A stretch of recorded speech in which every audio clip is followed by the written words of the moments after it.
I have no shrugging shoulders or slides. You all are forced to listen to me for 20 minutes. I apologize about that.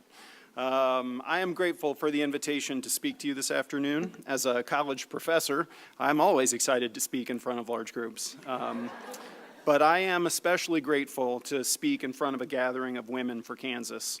As the husband of a woman who is herself a fierce advocate, I fully understand and appreciate the influence of a powerful woman.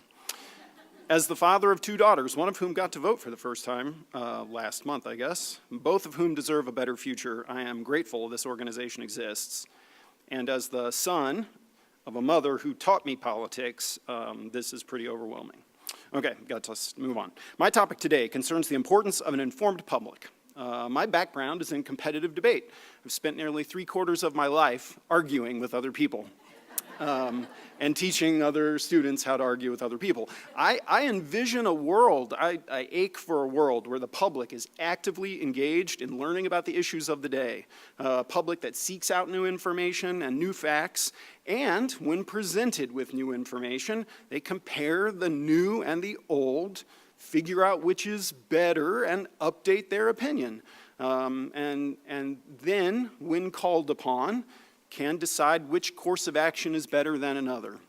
That is an ideal vision for a rational public, and I'm sorry to say, what you probably know is that we fall short on that particular vision.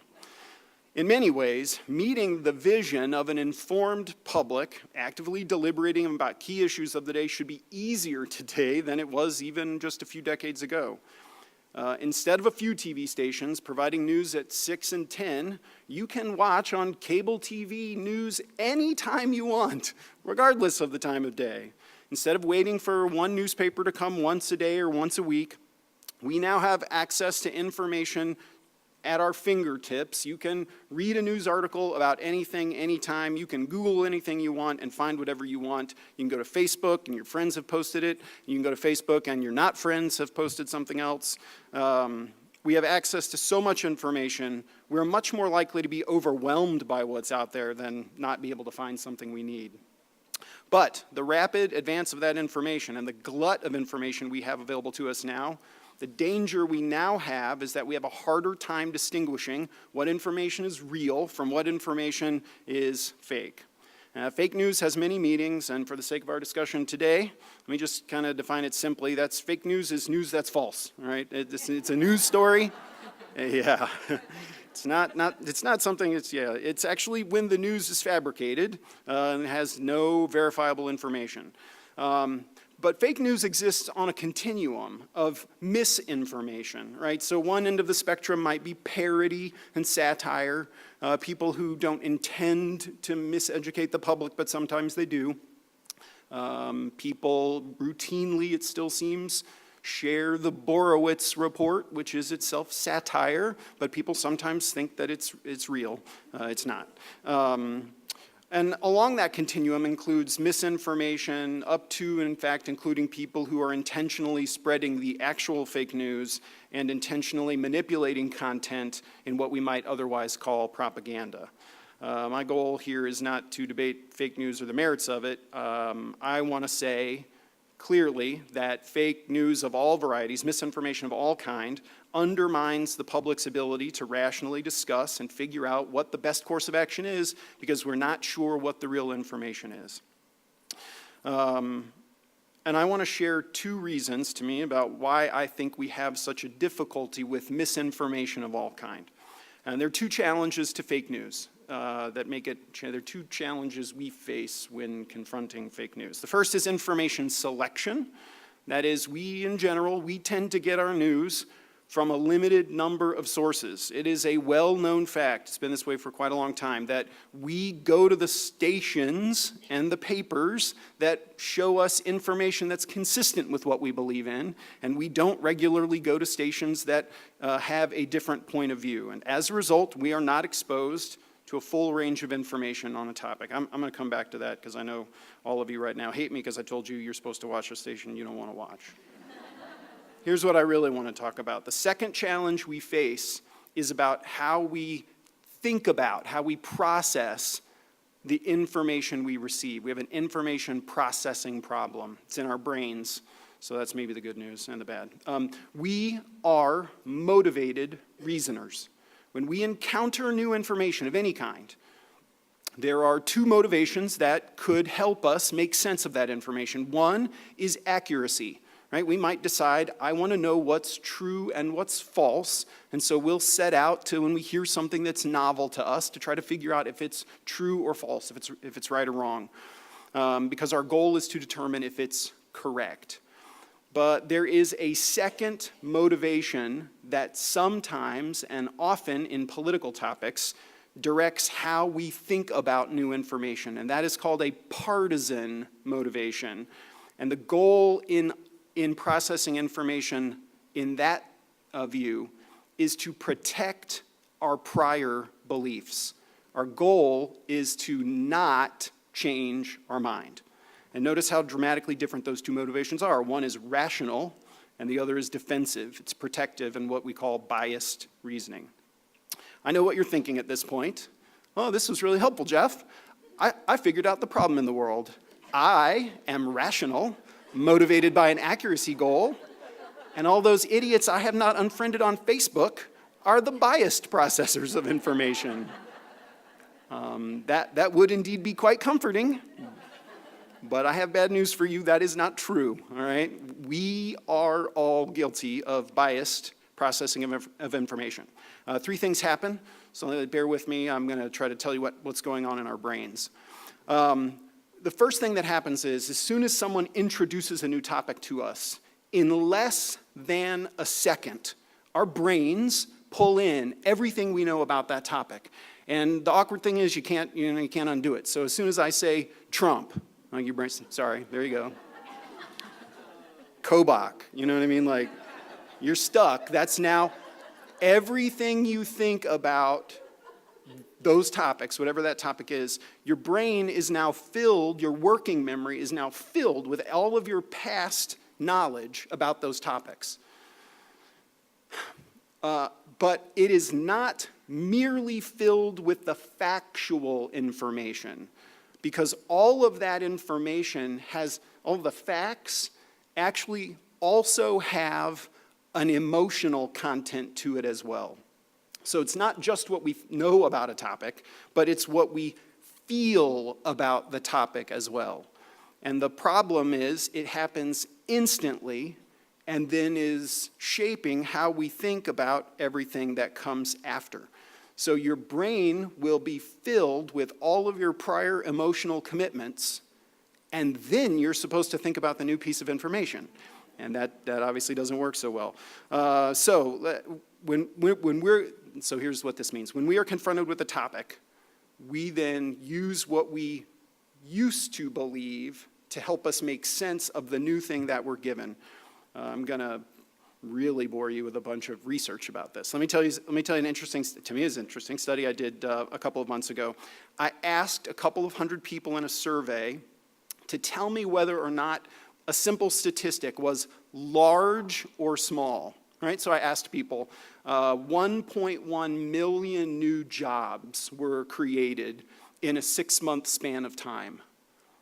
Is that a large number or a small number? I think, sorry. Just think to yourself. Yeah. No question and answer. We already worked that out. Okay, think to yourself, is that a large or small number? Now, here, I didn't do the whole study yet. Here's what I actually did to people. I showed them this in a sentence that said, either in the last 6 months of President Obama's administration, 1.1 million new jobs were created. Do you consider that a large number of jobs or a small number of jobs? The other half of the people were told that in the first 6 months of Trump's administration, 1.1 million new jobs were created. And you can probably figure out what the results suggested. Democrats, who were told that Obama made 1.1, the Obama administration was responsible for 1.1 million jobs, said that was a lot of jobs. Republicans who were told Obama created 1.1 million, they're like, nah, that's only mediocre, right? And the exact opposite happened when they were told it was President Trump. Democrats thought it was a small number, even though not the same Democrats, but other Democrats said that number was a large number when it was attributed to Obama, and vice versa for Republicans, who had previously said it was a small number when attributed to President Trump, decided it was now a large number.